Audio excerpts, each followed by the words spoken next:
Strap in, boys and girls, the comment section is going to be something else, let me tell you that for a fact. Welcome to Ray Runner Does Music, where we're taking another step into ranking bands' songs because I enjoy attention and views, and as a terrible YouTuber, this is my only way of getting those. Just kidding, hopefully.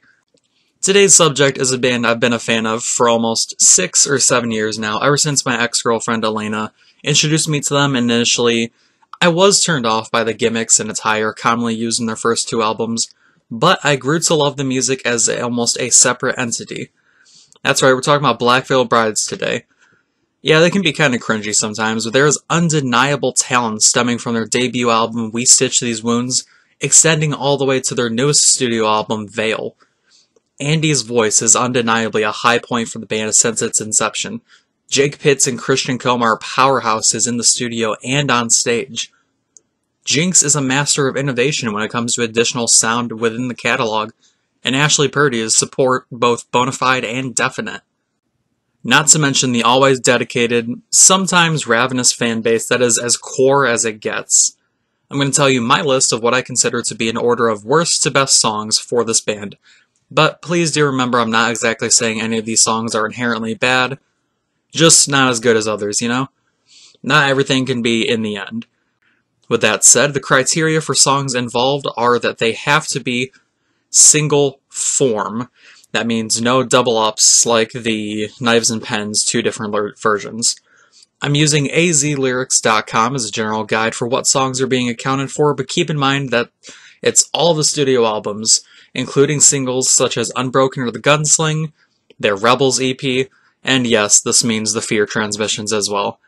Without further ado, let's jump into Black Veil Brides and their songs ranked from worst to best. I'm just going to let you know ahead of time this video might be a little boring, and I'll try to offer different pictures and just the general things to keep you visually attached to the video, but with my format being as simple as it is and just my overall presentation of how this video is, there's not much I can do. So, out of 79 songs, let's get started. Starting all the way at the bottom, we have number 79, Die For You. Number 78, The Outcasts' Call to Arms. Number 77, Walk Away. Number 76, Hello My Hate. Number 75, Fear, Final Transmission. Number 74, Abeyance. I think I pronounced that right. Number 73, Carolyn. Number 72, Fear Transmission 3, As War Fades. Number 71, Fear Transmission 1, Stay Close. Number 70, The King of Pain. Number 69, Exordium. Number 68, Smoke and Mirrors. Number 67, This Prayer For You. Number 66, Fear Transmission 2, Trust. Okay, now we got all those out of the way. Number 65, Beautiful Remains. Number 64, Rebel Yell. Number 63, God Bless You. Number 62, Sex in Hollywood. Number 61, All Your Hate. Number 60, Never Give In. Number 59, Sons of Night. Number 58, Veil, This Is Where It Ends. Number 57, Let You Down. Number 56, The Sweet Blasphemy. Number 55, A Devil For Me. Number 54, A Heaven's Calling. Number 53, Drag Me to the Grave. 52, how do I pronounce this? Okay, Incipiens ad Finem. Yeah, I'm Irish. Number 51, Victory Call. Number 50, Days Are Numbered. Number 49, Crown of Thorns. Number 48, Youth and Whiskey. Number 47, The Gunsling. Number 46, Ballad of the Lonely Hearts. Number 45, We Don't Belong. Number 44, Throw the First Stone. Number 43, We Stitch These Wounds. 42, Love Isn't Always Fair. 41, Shadows Die. 40, Unholy. 39, When They Call My Name. 38, Resurrect the Sun. 37, New Religion. 36, My Vow. 35, Children Surrender. 34, Stolen Omen. 33, Savior. 32, Devil in the Mirror. 31, Wretched and Divine. 30, World of Sacrifice. 29, The Outsider. 28, Our Destiny. 27, Ritual. 26, The Mortician's Daughter. 25, Dead Man Walking, Overture 2. 24, Overture. 23, Last Rites. 22, Set the World on Fire. 21, Done For You. 20, The Shattered God. 19 is New Year's Day. Number 18 is Devil's Choir. Number 17, Nobody's Hero. 16, I Am Bulletproof. 15, Goodbye Agony. 14, The Last One. 13, Revelation. 12, Fallen Angels. And 11, Faithless. Now that we've gotten to the top 10, I'm actually going to start offering explanations for each one of the songs, as I wanted to keep this video relatively positive. So if you're still here, this is where you start to get actual explanations for the placings. Number 10, Unbroken. It takes a lot of work to establish a song as both cinematic and still true to a band's core sound. A lot of times you'll see a steep distraction in order to establish a hit song that can be played on radio and distributed nationally. But Unbroken is a fantastic example of how to hit all those boxes except for the detracting. There's more than one reason why the song made it onto the soundtrack for the Avengers movie. It's Black Veil Bride's bold exposure, however not crumbling underneath that exposure. Number 9, Coffin. Both in the music video and within the band's tenure, Coffin is the turning point for Black Veil Brides in sound and image. To this day, you still see elements of face paint at times.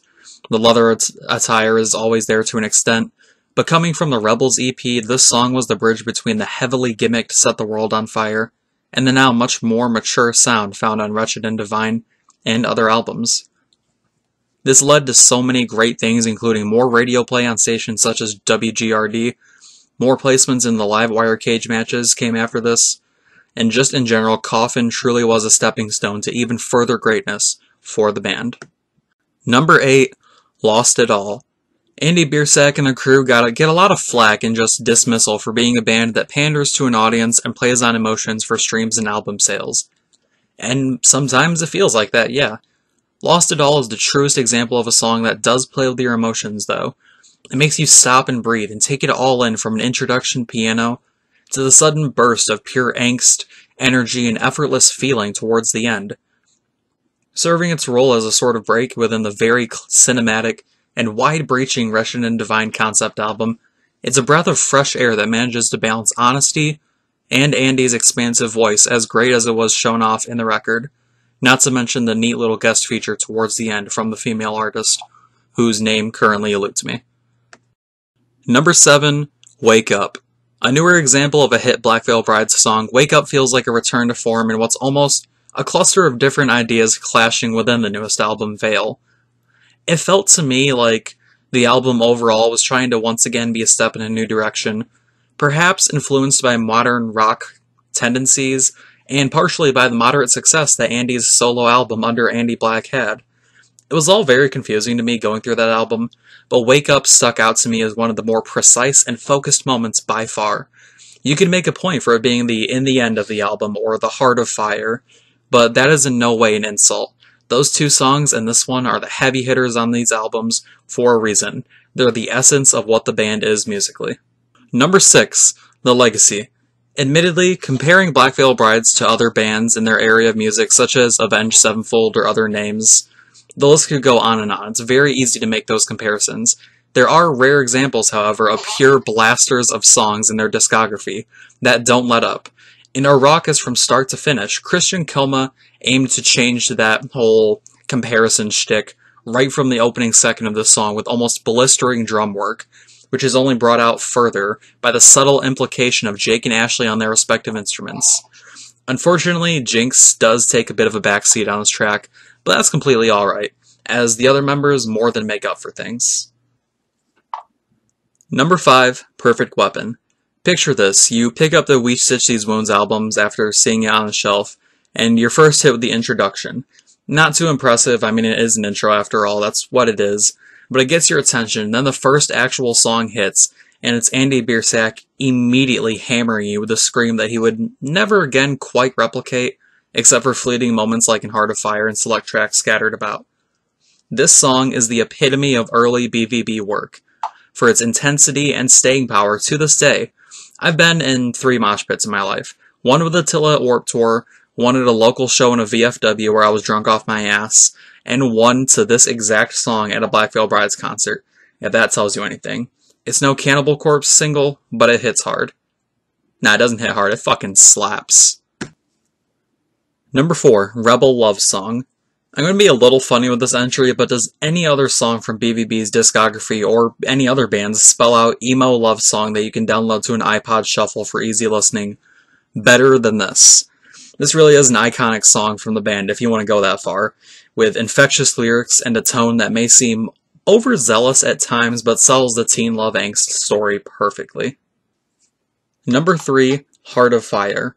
The self-titled album for me just wasn't something I seemed to enjoy at all. I'm not sure why exactly, but it just felt relatively empty and just there for the sake of it, with Heart of Fire being the one notable standout. This song is very much the annual big anthem rock song used as a header for the album's tour cycle to get crowds' attention put towards a current album. Just like In the End or Knives and Pens, but just like those two songs and many other singles from their discography, it's an example of how to execute that formula well and keep it going. Number 2, In the End. From radio play to promotion for the at the time new album, In the End was the song that brought legitimate mainstream attention to the band. This was also the song that personally brought my true attention back to the band. A lot of the gimmicks were now gone, and the album this song came from, Wretched and Divine, had a defined story behind it that not only captured my imagination, but was filled to the brim with songs you've already seen place relatively high here on the list. And finally, number 1, Knives and Pens. Was there really any other contender? The song that propelled them into the mainstream of the emo scene, the song that nearly defined a generation on a level similar to, but not exactly comparable to, My Chemical Romance and I'm Not Okay. No other song by Black Veil Brides speaks as much emotionally and physically to the listener. It's a rebel yell to form a pun on a song in their discography, and if he mentions the band name, this is what you think of immediately. Old fans, new fans, if you enjoy Black Veil Brides, then Knives and Pens is somewhere in your favorites list. That is undeniable. And there you have it, from Face Paint to the main stage. That was every single Black Veil Brides song ranked from the worst to the best. The list is subjective and a lot of my own personal opinion, so feel free to go down in the comments and let me know what you think, whether it be discrepancies you think I have, or just comments in general. Be sure to subscribe to the channel for more lists like top 10s, ranking videos, and just album reviews as well. In fact, I have a few Black Veil Brides reviews going up very soon. With all that said, see you next time, stay safe.